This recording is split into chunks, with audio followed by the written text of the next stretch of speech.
Cheers, Mika. How things are going? Things are going fine.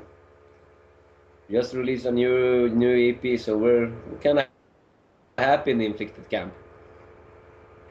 Yeah, you have actually re-signed a deal with Work on That, and you have released Sin Eater, your new EP. Yes. Okay, so tell me about this EP, about the lyrical themes, everything you can tell me about it. Oh well. First off, we just figured it was time to release something new. So when we started making the songs and stuff, I think we all were in the band because we had our new guitar player, Christian Barca, instead of John Michael Hagdahl that was on the first Inflicted album. And I think we want to display some growth and some new skills that we're kind of better. And the new EP, Sin Eater, is like the lyrical themes and stuff are provocative ones, I guess.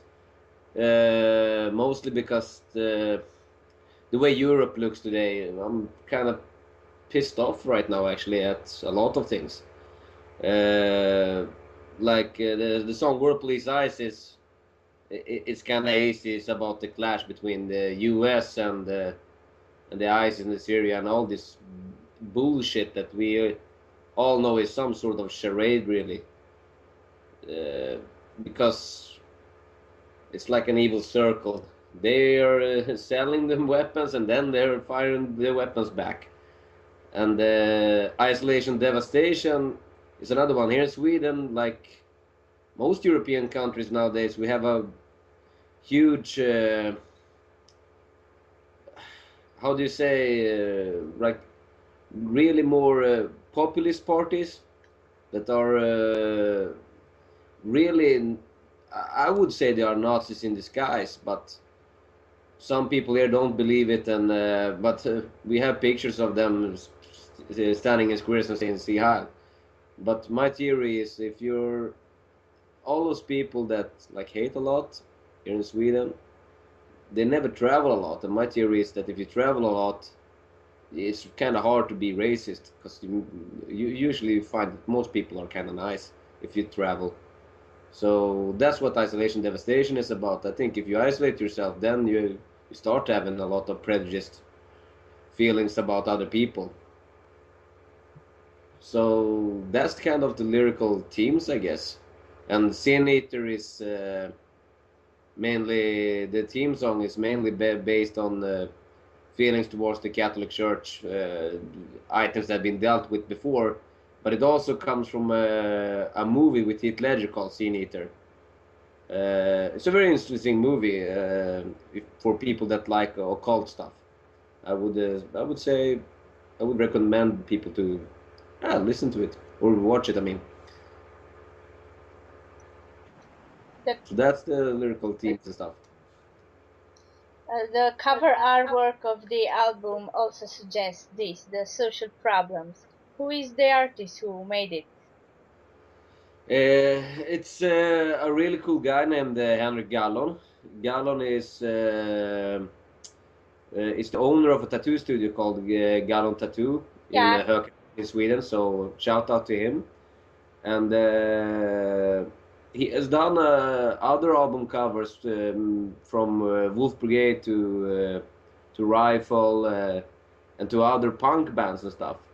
So he's quite well now known in the circuit. Uh, and I wish I would work with him some more yeah, because we're gonna release this record on an LP to this EP. So we need him to do a backside as well. I have heard about this artist to say this. Um, if we get back in the past, from 2040, you have the self-titled album. Uh, do you think the sound of this album with the new EP it's different? Yeah, Yes, it is. It is very different because this one is much more analog, I would say, really much more analog. And also the way we recorded it is totally different way of working. The first album we recorded in Italy in Real Sound Studio, and it's a very good studio and all. And those guys that work there are really great and really good people. But for Inflicted, we're such an old school band with an old school feel, and the sound was a bit too modern, I guess. Now and I don't know what to say. It's like the sound would be awesome if we were at the gates, but we don't want to sound like at the gates. We want to sound like I don't know. We want to sound like Inflicted first and foremost.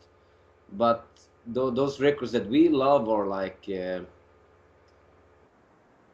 Sodom, Agent Orange, or I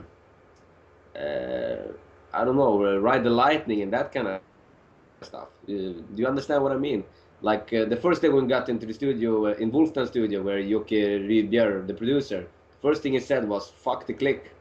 So we did this entire record without any click tracks.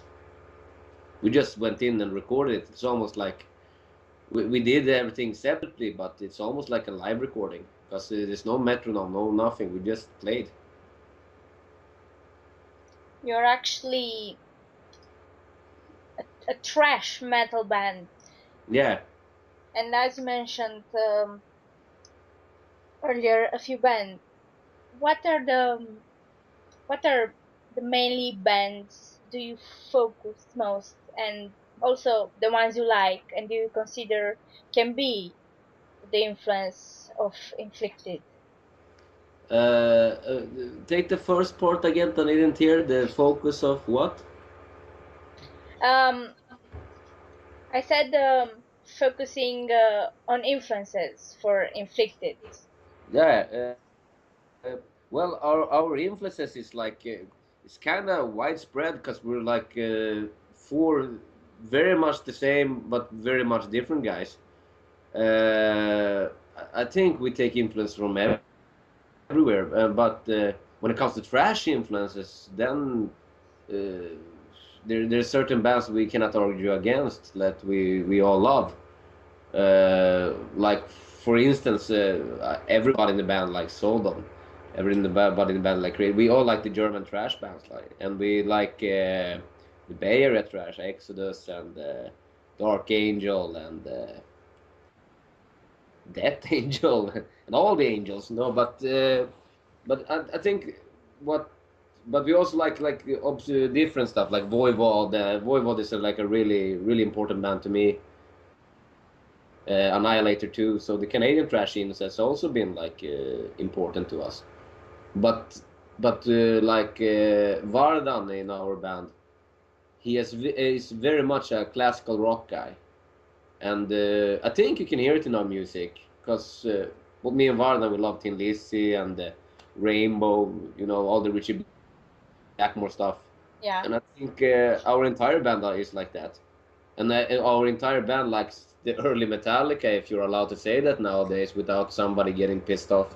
But the early Metallica stuff were a huge influences on at least me when I was a kid. Are you also planning a tour soon to promote the new EP?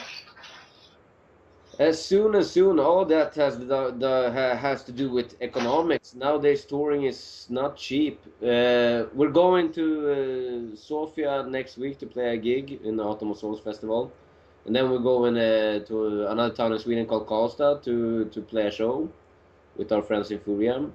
But next year we're planning a Scandinavian tour with the band Kretura from Norway. So that is what we're heading for because next year in April we think we're gonna start with the first gig is booked at least.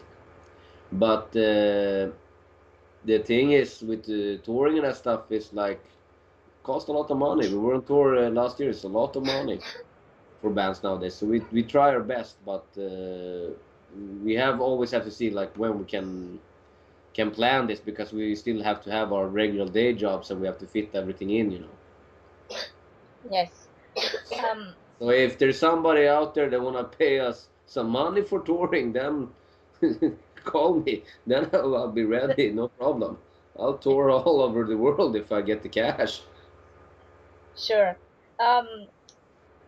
Now to speak about a little about um, the Swedish metal scene, and mostly the underground one. How do you see Inflicted into the Swedish underground scene? Well, the Swedish underground scene contains uh, of a lot of bands, especially here in Stockholm. I mainly have checked like bands in Stockholm like Fidion and Rifle. There's a lot of there's a lot of underground bands here that are really good, you know. But the problem is a lot of them doesn't get their asses out of Stockholm. A few of them do, like Repuked, and it's mainly not thrash here. It's mainly death metal. Stockholm has always been a death metal sort of mini capital of the world. I mean, the other one is Florida and the Florida bands, but Stockholm and the Stockholm death metal scene has been strong since the 80s.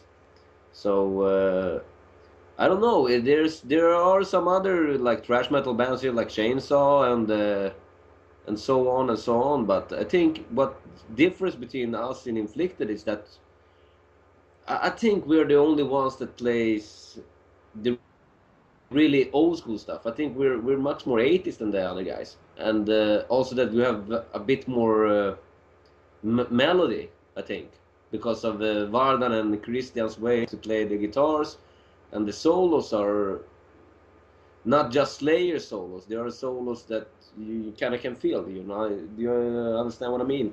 It's more like a flow to it.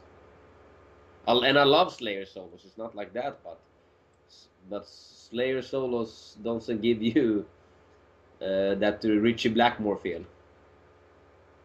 Yeah. Um, to end this interview, what is your message for the band supporters?